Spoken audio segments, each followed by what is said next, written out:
తిరిగి BCN news కి స్వాగతం. ఎస్సీ వర్గీకరణ పేరుతో మాలలకు తీవ్ర అన్యాయం జరిగిందని, మాలల హక్కుల కోసం రాష్ట్ర వ్యాప్తంగా ఉద్యమాలు చేస్తామని మాల మహానాడు రాష్ట్ర అధ్యక్షులు నల్లి రాజేష్ అన్నారు. సోమవారం జిల్లా కలెక్టరేట్ వద్ద మాల సంఘాల జేఏసీ ఆధ్వర్యంలో ధర్నా నిర్వహించారు. రాజేష్ మాట్లాడుతూ మాలల హక్కులను కూటమి ప్రభుత్వం కాలరాస్తుందని, మాలలకు వ్యతిరేకంగా ఉన్న రాజకీయ పార్టీలకు త్వరలోనే తగిన గుణపాఠం చెబుతామని అన్నారు. మాల సంఘాల జేఏసీ అధ్యక్షులు చీకటపల్లి మంగరాజు, దళిత ఐక్యవేదిక రాష్ట్ర అధ్యక్షుడు గంటా సుందర్ కుమార్ మాట్లాడుతూ ఎస్సీ వర్గీకరణతో మాల సామాజిక వర్గానికి తీవ్ర అన్యాయం జరుగుతుందని, మాల కులస్తులపై కొన్ని రాజకీయ పార్టీలు కక్ష కట్టాయని వారు ఆరోపించారు. ధర్నాలో గుండె నగేష్, కర్ణి జోగయ్య, ఏనుగుమిల్లి చంద్రశేఖర్, తండా ఇస్సాక్, మట్టా చంద్రశేఖర్, గుజ్జల నిరీక్షణరావు, వర్ధరపు మోషే, పరువు వెంకటేశ్వరరావు, ఉన్నమట్ల శామ్యూల్ రాజ్, బత్తుల కృష్ణ, మద్దా జైపాల్ తదితరులు పాల్గొన్నారు. డాక్టర్ చీకటమిల్లి మంగరాజు, మాల మహానాడు జాతీయ అధ్యక్షుడు. ఈరోజు చీకటి రోజు. ఎందుచేతంటే 1997 ఆగస్టు 11వ తేదీ అంటే ఈ రోజున హైదరాబాదులో ఎస్సీ వర్గీకరణ వ్యతిరేకంగా ఎస్సీలందరూ కలిసి ఉంటే రాజ్యాధికారం వస్తుందని ఉద్దేశంతో సుమారు 5 లక్షల మంది మాలలు, ఉమ్మడి ఆంధ్రప్రదేశ్లో ఉన్నటువంటి మాలలు హైదరాబాద్ వెళ్ళారు. అక్కడికి వెళ్ళిన తర్వాత అప్పుడున్నటువంటి ముఖ్యమంత్రి, ఇప్పుడున్నటువంటి ముఖ్యమంత్రి నారా చంద్రబాబు నాయుడు గారు విచక్షణ రహితంగా అసలే ఇలా మనుషులని కూడా చూడకుండా మృగాల్లాగా కొట్టించి, లాఠీచార్జ్ చేయించి, గుర్రాలతో తొక్కించి 4 మాలలు చనిపోవటానికి కారకులయ్యారు. ఆ రోజున అదే రోజు ఇది. మేమేం చెప్తున్నామంటే ఈ రాష్ట్ర ప్రభుత్వానికి, మేమేమో మా మాలలు మీకేమో అన్యాయం చేస్తున్నాం, మేము మాలలు మీ పార్టీలో లేమో అని అడుగుతున్నాం చంద్రబాబు నాయుడు గారిని. మీ ఇప్పుడు కూడా మీరు వర్గీకరణ అనేది అప్పుడు చేసిన తర్వాత సుప్రీంకోర్టు కొట్టేసింది. అయినా కానీ మరలా మీరు one man commission, Rajiv Ranjan Mishra commission వేయడానికి మీకు అర్హత లేదు. సుప్రీంకోర్టు ఏం చెప్పింది? క్రిమినల్ విధానం పాటించమంది. 2011 సెన్సస్ కాకుండా రీసెంట్గా సెన్సస్ చేయమని, అప్పుడు తర్వాత వర్గీకరణ చేయమని చేసుకోవచ్చు అని చెప్పింది. మీరు అత్యోత్సాహం చూపించి సంవత్సరం 2 మాసాలు అయింది. ఈ లోపలనే మీరు వర్గీకరణ జీవో నెంబర్ 2 2020 తీసుకొచ్చారు. మీకు ఎక్కడ అధికారం ఉందని మేము ప్రశ్నిస్తా ఉన్నాం. ఇప్పటికైనా సరే ఆ జీవోని రద్దు చేయాలని ఈ చంద్రబాబు నాయుడు గారి ప్రభుత్వాన్ని, కూటమి ప్రభుత్వాన్ని డిమాండ్ చేస్తూ ఉన్నాం. ఆంధ్రప్రదేశ్, తెలంగాణ రాష్ట్రాల్లో ఎస్సీ వర్గీకరణ తెచ్చి మాలలకు తీవ్ర అన్యాయం చేస్తున్నారు. దీనిని తీవ్రంగా వ్యతిరేకిస్తున్నాం. ఆంధ్రప్రదేశ్లో మరి కూటమి ప్రభుత్వం, చంద్రబాబు నాయుడు గారు ముఖ్యమంత్రిగా ఉన్నారు. మరి మాల సోదరులకు, మాల కులానికి తీవ్ర అన్యాయం చేస్తున్నారు. మరి ఇది చాలా దారుణం. రాబోయే రోజుల్లో మాలల సత్తా ఏంటో మేము చూపిస్తాం. ఈరోజు మాలల ముత్తివీరుల దినం. మరి ఆంధ్రప్రదేశ్, తెలంగాణలో ఈరోజు ముత్తివీరుల దినాన్ని పాటిస్తున్నాం. రాబోయే రోజుల్లో మాలల సత్తా ఏంటో మరి ప్రభుత్వాలు తెలియజేస్తామని ఈరోజు మనం ఏం చేస్తున్నాం? కొంతమంది ఒక పార్టీ, కొంతమంది ఒక పార్టీ వెళ్ళిపోయి ఈరోజు మరి టీడీపీలో ఉన్న మాల సోదరులందరినీ ఒకటి అడుగుతున్నాం. ఈరోజు వర్గీకరణ అయిపోయి ఉంటే మీరు అందరూ ఏం చేస్తున్నారు? వర్గీకరణ చేస్తే మేము అందరూ రాజీనామా చేస్తామని మీరు చెప్పలేరు. ఈరోజు అలా చెప్పుంటే కనుక చంద్రబాబు నాయుడు గారు ఈరోజు ఈ ధైర్యం చేస్తాడు. ఆయన టీడీపీ పార్టీ అధికారంలోకి వస్తేనే వర్గీకరణ అనేది బయటకు వస్తుంది. మరి ఎందుకైనా మాలకి, మాలంటే ఆయనకి ఎందుకు కక్ష నాకు అర్థం కావట్లేదు.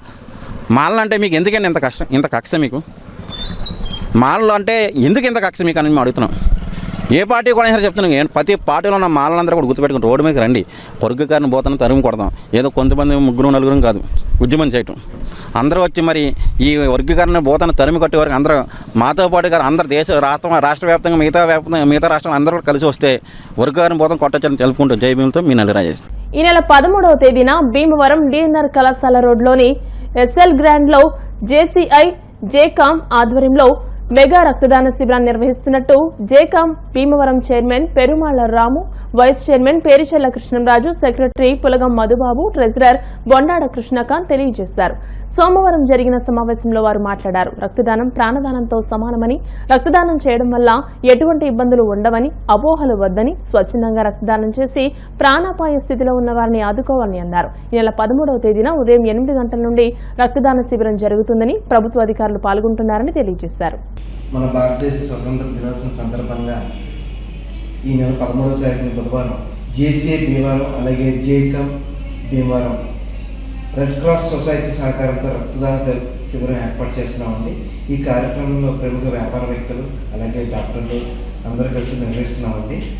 ఈ రక్తదాన శిబిరం నిర్వహించిన వేదిక ఎస్ఎల్ గ్రాండ్ డీనర్ కాలేజ్ రోడ్లో ఉందండి, భీమవరం.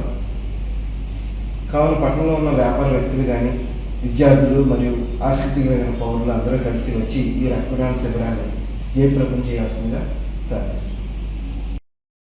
రక్తదానం చేయడం వల్ల మీకు ఎవరికి కూడా ఏ రకమైన ఇబ్బంది ఉండదండి. ప్రతి 3 నెలలకి ఒకసారి అందరూ కూడా రక్తదానం చేయొచ్చు. మీరు ఒక్కసారి రక్తదానం చేస్తే 3 ప్రాణాలు కాపాడినట్టు అవుతుంది. ఈ రక్తదాన శిబిరంలో అందరూ పాల్గొని విజయవంతంగా చేయవలసిందిగా కోరుతున్నాం. జేసీ భీమవరం అండ్ జేసీస్ కామర్స్ భీమవరం అందరూ కలిపి 13వ తారీఖు ఉదయం ఎస్ఎల్ గ్రాండ్లో ఉదయం 8 గంటల నుంచి రక్తదాన శిబిరం స్టార్ట్ అవుతుంది. దీనికి రెడ్ క్రాస్ శిబిరం వ్యక్తులు అలాగే సబ్ కలెక్టర్ గారు కానీ ఆర్డీఓ గారు కానీ గవర్నమెంట్ అధికారులు అందరూ వస్తున్నారండి. అందరితో పాటు మీరు కూడా వచ్చి ఈ కార్యక్రమం జయప్రదం చేయవలసిందిగా కోరుతున్నాం. భీమవరం నియోజకవర్గ తెలుగుదేశం పార్టీ కార్యాలయంలో నియోజకవర్గ ఇన్ఛార్జ్ పొలిట్ బ్యూరో సభ్యురాలు తోట సీతారామలక్ష్మి అధ్యక్షతన మండల పట్టణ అధ్యక్ష కార్యదర్శుల ముఖ్య నాయకుల సమావేశాన్ని నిర్వహించారు. ఈ సందర్భంగా తోట సీతారామలక్ష్మి మాట్లాడుతూ అన్నదాత సుఖీభవ పథకంతో రాష్ట్రంలో రైతులు ఆనందంతో సంతోషంగా ఉన్న సందర్భంగా ఎన్డీఏ కూటమి ప్రభుత్వం రాష్ట్ర వ్యాప్తంగా నిర్వహిస్తున్న రైతు సంబరాల్లో భాగంగా భీమవరం పట్టణంలో 13వ తేదీ బుధవారం మధ్యాహ్నం 2 గంటలకు భీమవరం లూథరన్ హైస్కూల్ గ్రౌండ్స్ వద్ద నుండి ట్రాక్టర్ల ర్యాలీతో బయలుదేరి భీమవరం వ్యవసాయ మార్కెట్ యార్డ్ కమిటీ ఆవరణలో రైతు సంబరాల సభ నిర్వహించనున్నామని తెలియజేశారు. ఈ సభకు కేంద్ర మంత్రి భూపతిరాజు శ్రీనివాస్ వర్మ, రాజ్యసభ సభ్యులు Paka Venkata Satyanarayana, PSC chairman MLA Pulaparthi Ramanjaneyulu, APISC chairman జిల్లా టీడీపీ అధ్యక్షులు మంతెన రామరాజు, ఉమ్మడి పశ్చిమ గోదావరి జిల్లా జనసేన పార్టీ అధ్యక్షులు కొట్టికలపూడి గోవిందరావు, బీజేపీ జిల్లా అధ్యక్షురాలు అయినంపూడి శ్రీదేవి, ఇతర ఎన్డీఏ కూటమి ముఖ్య నాయకులు, కార్యకర్తలు, రైతులు పాల్గొంటారని తెలియజేశారు. టీడీపీ రాష్ట్ర కోశాధికారి మెంటే పార్థసారథి మాట్లాడుతూ నియోజకవర్గంలోని వీరవాసరం, భీమవరం మండలాలు, భీమవరం పట్టణంలోని ఎన్డీఏ కూటమి నాయకులు 13వ తేదీ మధ్యాహ్నం 2 గంటలకు లూథరన్ హైస్కూల్ గ్రౌండ్స్ వద్దకు విచ్చేసి ట్రాక్టర్స్ ర్యాలీలో పాల్గొన్న అనంతరం సాయంత్రం 4 గంటలకు ఏఎంసీలో నిర్వహించే రైతు సంబరాల సభను జయప్రదం చేయాలని కోరారు. టీడీపీ రాష్ట్ర కార్యదర్శులు కోళ్ల నాగేశ్వరరావు, వేండ్ర శ్రీనివాసులు మాట్లాడుతూ నియోజకవర్గంలోని అన్ని గ్రామాలు, వార్డుల నుండి కూటమి నాయకులు, రైతులు స్వచ్ఛందంగా రైతు సంబరాల ర్యాలీ సభలో పాల్గొనాలని విజ్ఞప్తి చేశారు. ఈ కార్యక్రమంలో ఏఎంసీ మాజీ chairman Indukuri Ramalinga Raju, TDP senior నాయకుడు కలిదిండి రామచంద్రరాజు, పార్టీ మండల పట్టణ అధ్యక్షులు కొల్లేపర శ్రీనివాస్, మద్దుల రాము, కొయ్యలగడ్డ గణపతి, కార్యదర్శులు వీరవల్లి శ్రీనివాస్, చెల్లమైన గోవింద్, కోళ్ల సీతారాం, టీడీపీ నాయకులు పులూరి చంద్రశేఖర్, పనమట సోమేశ్వరరావు, యలమంచలి శ్రీనివాస్, గూడూరి సుబ్బారావు, నేదునూరి గంగాధర్ తిలక్, ఇతర నాయకులు పాల్గొన్నారు. భీమవరం మెంటేవారి తోటలోని శ్రీ బాలా త్రిపుర సుందరి అమ్మవారి ఆలయంలో ఈ నెల 15వ తేదీన సామూహిక వరలక్ష్మి వ్రత పూజా కార్యక్రమాలు నిర్వహిస్తున్నట్టు ఆలయ కమిటీ సభ్యులు, ఆలయ అర్చకులు కొమ్ము శ్రీనివాస్ తెలియజేశారు. దీనిలో భాగంగా సోమవారం పట్టణానికి చెందిన ఏడిద సుబ్బారావు, పార్వతీ దంపతులు సామూహిక వరలక్ష్మి వ్రతాల నిమిత్తం 108 మంది ముత్తైదువులకు జాకెట్ ముక్కలు అందజేశారు. వరలక్ష్మి వ్రత పూజా కార్యక్రమంలో పాల్గొనే భక్తులు ముందుగానే పేర్లు ఆలయం వద్ద నమోదు చేసుకోవాలని అన్నారు.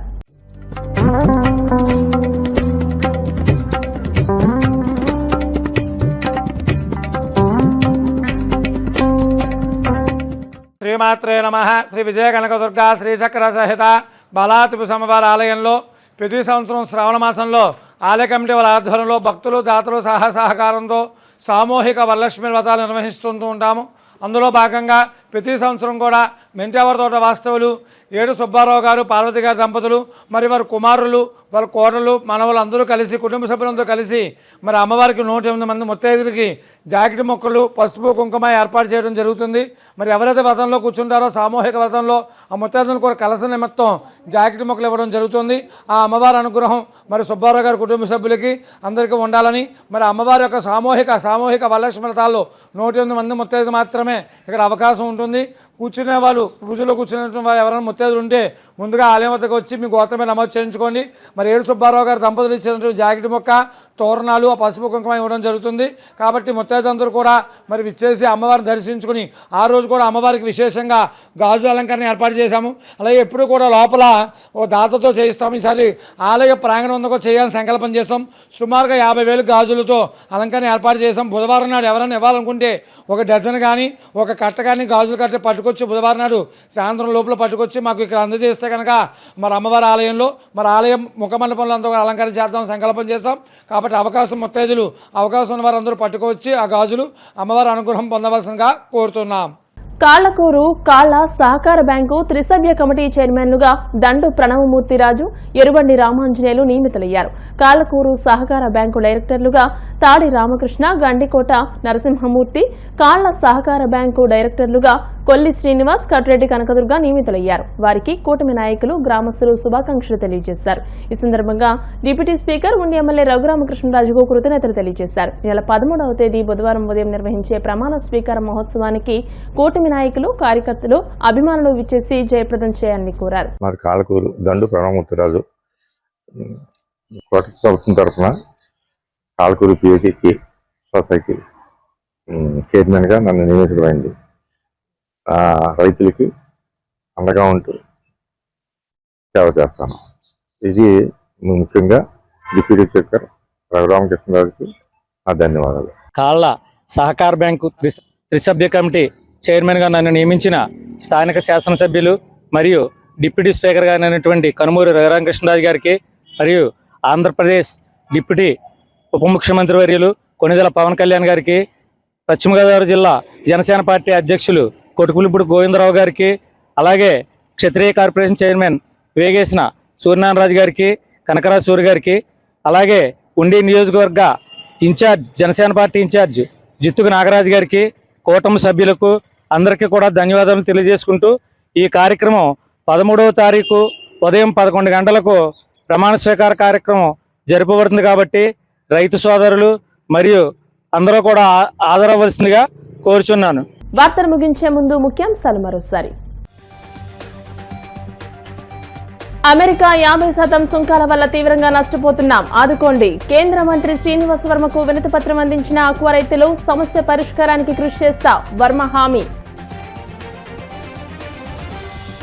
జిల్లా కలెక్టర్ నాగరాణి ఆధ్వర్యంలో హర్ ఘర్ తిరంగా కార్యక్రమంలో భాగంగా ఎస్ఆర్కేఆర్ ఇంజనీరింగ్ కళాశాలలో వందలాది మంది విద్యార్థులతో భారీ జాతీయ పతాకంతో ర్యాలీ. కార్పొరేట్ కళాశాలలకు మించి నాణ్యమైన విద్యను డిఎన్ఆర్ కళాశాల అందించడం అభినందనీయం. డిఎన్ఆర్ ఇంజనీరింగ్ కళాశాల బీటెక్ మొదటి సంవత్సరం తరగతులను ప్రారంభించిన రిటైర్డ్ హైకోర్టు జడ్జి శేషసాయి. కూటమి ప్రభుత్వం ఎన్నికల హామీలు నెరవేరుస్తోంది. సుపరిపాలనలో తొలి అడుగు కార్యక్రమంలో టీడీపీ పొలిట్ బ్యూరో సభ్యురాలు సీతారామలక్ష్మి. ఈ వార్తలు ఇంతటితో సమాప్తం. మరిన్ని వార్తల కోసం BCN digital YouTube channel, Facebook page ని ఫాలో అవ్వండి. అప్డేటెడ్ వార్తల కోసం ప్లీజ్ సబ్స్క్రైబ్.